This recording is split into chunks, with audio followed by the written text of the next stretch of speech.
آیت اللہ باؤدینی مسجد میں بیٹھے ہوئے تھے، طالب علم تھا، آیا بیوی سے ناراض ہو کے آیا اور بڑی آگے مسجد میں بیٹھا، تو اس نے کچھ پوچھا نہیں، آغا باؤدینی کو ویسے ہی نظر آ جاتا تھا، کہنے لگے کہ ان درسوں کا، ان عبادتوں کا کوئی فائدہ نہیں ہے جب گھر میں تم ناراض ہو کے آئے ہوئے ہو۔ اب کتنی سادی سی بات، تو سادی سی ہے، لیکن یہی سادی سی بات ہوتی نہیں ہے آدمی سے۔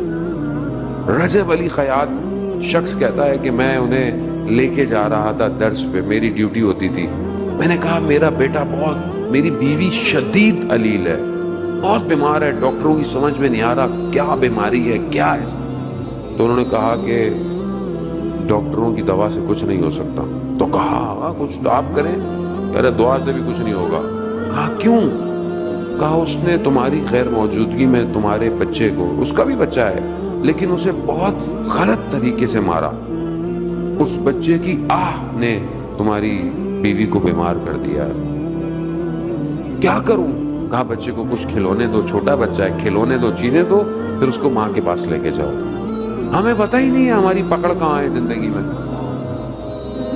ہماری مصیبتیں، ہماری کب آ کر کہتے ہیں مولانا پوری زندگی میں مشکل ہے، کیا مشکل ہے؟ ڈھونڈیں، مشکل آپ کے اطراف میں ہے، خدا تھوڑی چاہتا ہے آپ کو تکلیف دے، وہ تو خالق ہے۔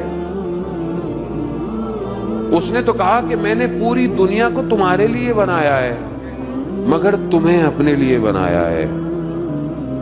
اب اگر ہم سے اگر کچھ نہیں ہے تو اس کا مطلب ہے کہ یا تو ہم اس کی حکمتوں کو سمجھیں اور یہ بھی دعا مانگے نا کہ اس کی حکمت سمجھ میں آئے۔ بعض اوقات انسان کی زندگی میں ایک حادثہ ہوتا ہے، ایک واقعہ ہوتا ہے اور اس کو کئی عرصے کے بعد سمجھ میں آتا ہے اوہ یہ اس لیے ہوا تھا، اس لیے ہوا تھا۔ اب وقت، کئی لوگوں کو سال لگ جاتے ہیں بعض اوقات واقعے کو سمجھنے کے لیے، تو آپ اپنے آپ کو اس قابل لے آئے نا کہ جب واقعہ ہو رہا ہو تو زمین پھٹ جائے اور حقیقت آپ کو پہلے ہی نظر آ جائے۔ کیسے سمیٹیں گے؟ ظاہر ہے اپنے آپ کو اس قابل کرنا پڑے گا۔ عزیزان محترم، سادہ آدمی امام کو نہیں چاہیے، تھوڑی سی محنت تو